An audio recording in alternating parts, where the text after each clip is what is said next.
So this video is going to be about my personal experience as a beginner on the National Alpine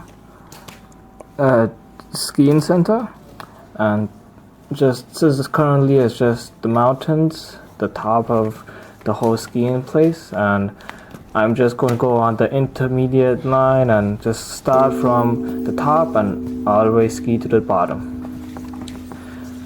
And just give it a few of my personal insights about this place, and you might find it helpful or not, just trying to be helpful.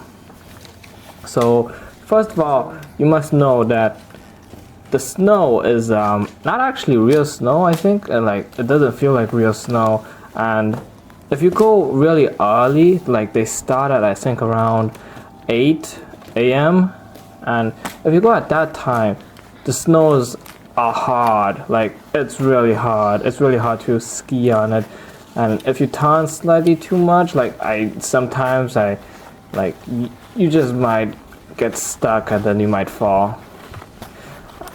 But later on during the day, it's like something like, I don't know, around 10, 11, 12 a.m. the snow starts to get better, a bit softer. I think it's because of all the people going on it or just skiing on it, causes the snow to be more soft, like I feel like, and just more acting like real snow.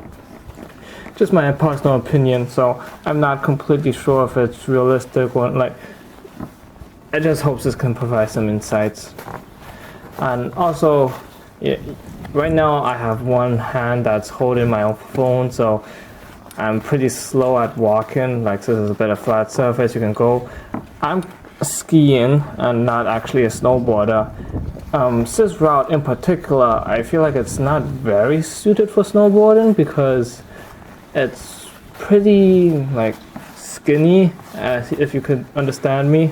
Like it's maximum, like it has an average of I think 9 meters width, I think, so it's not most optimized for snowboarding. And also some parts have more snow than others, and overall it's a bit scary. And this is not actually my first time being on this route. It's actually my third time being, fourth time I think. Oh no, third time being on this route. Started from all the way from the top. And as you can see on the right, those yellow things are basically what you call and give you a position if you ever fell. I think those red nets can hold your weight, but I'm not 100% sure, and I don't want to test it.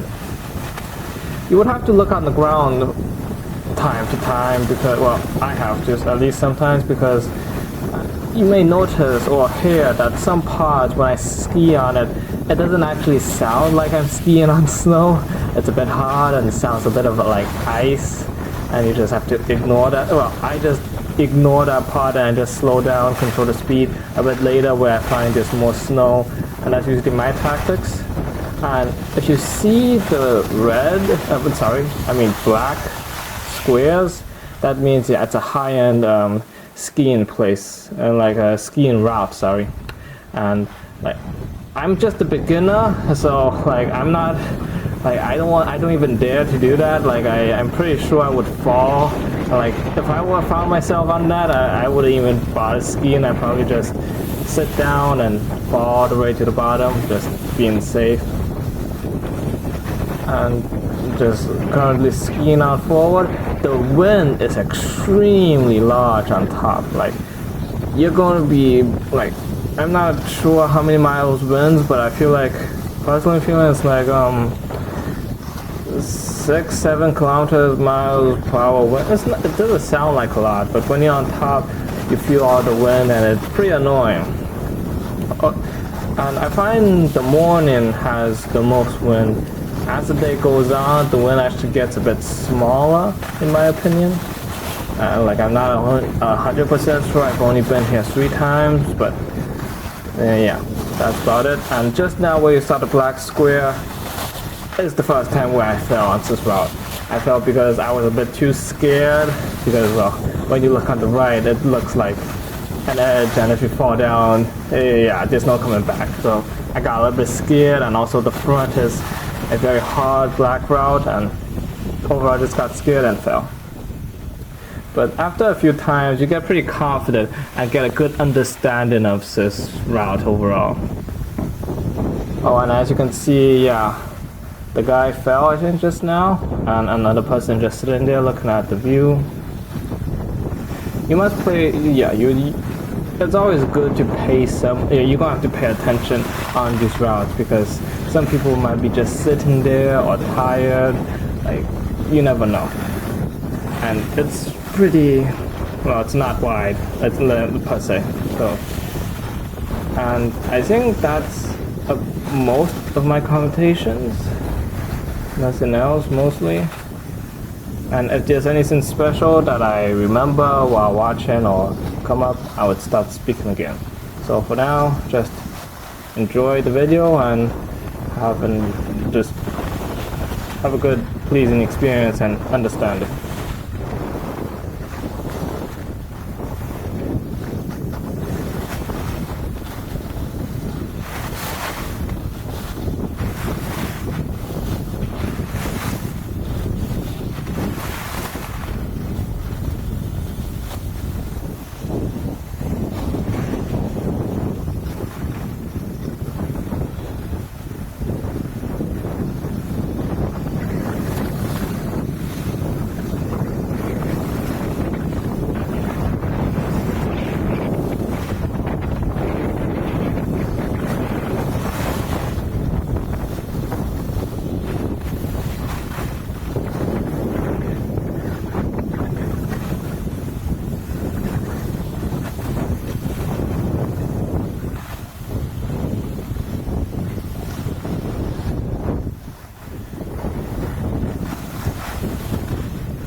Something somewhat important just came up, that, or just now you passed it, but there was a sign, and the green one usually means it's the simple beginner route, and you just have to make sure that you notice where the arrows are pointing and you go towards it.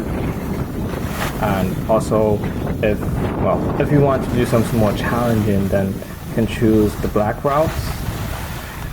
They give descriptions of each of the routes on the way up, I guess.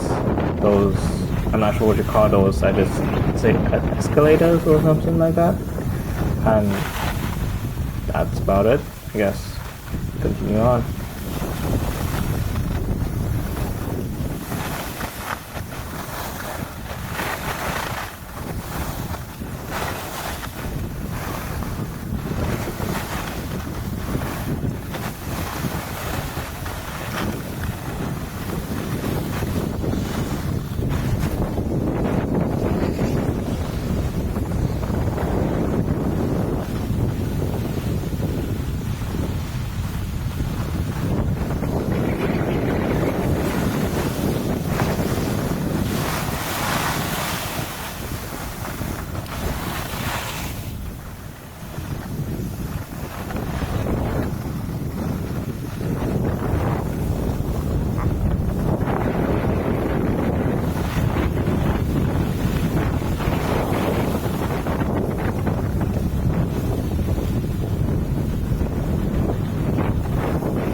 Okay, so this part is a part that you would actually have to pay quite a bit of attention, like when you're skiing.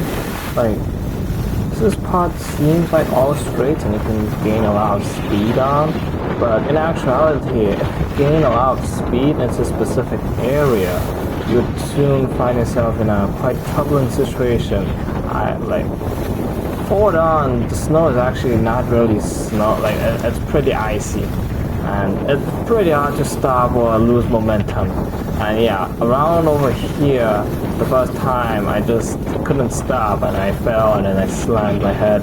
So also I've seen other people do that, they couldn't stop here. Like the snow right here at this position isn't very kind, so you would actually have to pay some attention to that specific location and make sure that you control your speed before you merge with the other big position. Just a point of notice, like I failed there, so I hope you understand. And also that also reminds me that if you don't bring your skis, they actually do. I rented the skis and some of the equipment, mainly the skis and the shoes and the sticks, of course. I'm not sure what's the specific name for them, the professional name for them, but I rented those, and overall it's quite cheap. I think all of them together is around $40 for all the renting combined, which is pretty cheap, and you get to use it for a complete day. There's also a 4-hour renting plan, and on top of that, but you have to give some extra money before that technically, and they will give you back the money. It's just for like insurance or precaution. You have to give around $300 as insurance, and if you bring everything back normally, you just have to scan, and they would give you the receipt, and they can scan the receipt back after you give everything. You have to use the receipt to rent everything, and they would scan it, and after you return everything, you use the same receipt to give it, like just to make sure they cleared it and everything, and they would return you back the money, the $300 USD, of course. And this part is basically a plateau, and well, I was struggling a little bit of getting over to that specific position to merge back to another. Technically it's part intermediate location now, so you might sometimes see people just choose to walk down the position after here, like if you go forward, and on the left is a professional level, a like hardcore track. So later you would see a teacher, a coach come down here. Yeah, as you can see, there's a coach that just came down and is waiting for students, I guess, maybe. Yeah, I'm not really good at just moving on flat ground with ski things, and I find it quite tiring.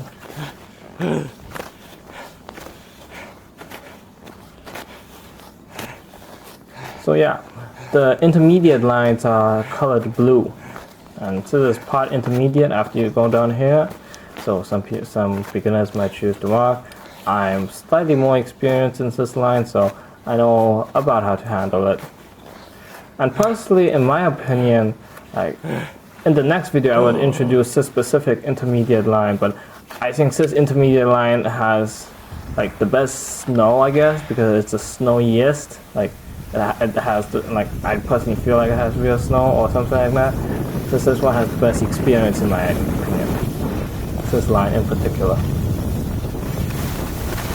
And if you look to the left, I'm not sure if I'm going to show it, but you can go back on the crate over there. There's a person standing right there, and on the right is the absolute how you get back to the station, your hotel. I lived in the hotel, and it's said to be that specific this whole line that this 20-minute, nearly 30-minute video is about 14 kilometers, but with my GPS location and tracking, it feels like it's more around 10 kilometers of skiing. But that's just my opinion, and it could be true or false. For this line, it's relatively flat compared to, in my opinion, it's relatively flat, but in actuality, it's actually a little bit more steeper than the one we just seen on the mountains and all that. But I personally have less of a disturbance and I have more comfortable because I've just been on this line particularly more times, and also it's just overall wider, so I can just ski around and slow down a bit more if I need to. But also this line in particular is very worrisome, you could say, because it's definitely has some parts that are going to be iced up. Like at the beginning of the day, the ground is hard, like it is hard. So like this particular day morning, the first route I skied, I fell at the end. It was really hard. The ground does not feel like snow at all. Like it feels like wood maybe. Like it is hard. Like it, not concrete level hard, but like wood level hard or something like that. So be careful. And during the end of the day, there are going to be patches of ice. You're going to have to avoid them. It's going to be somewhat obvious that like the color no longer is whitish. It feels a little bit brownish or something, but those parts you gotta worry and just gotta make sure you look around on the ground to make sure you're going at the correct locations and spots.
I want to emphasize on this place, but more specifically, is that I would suggest you should try to gain a bit of speed over here at like this specific, right on this specific road, bridge, whatever you call it, because you're going to meet the end pretty soon, and you're going to need a bit of momentum to reach the specific end, and just reach there, and you would have, and so you can just basically walk less to get indoors, and when you get indoors, like, it's going to be quite obvious where you need to go, and you just follow the crowd, or like there's going to be an elevator at the end of the hall where you just go up one floor, and you get to keep skiing. And yeah, at this point I'm just trying to gain as much momentum as I can, going downhill.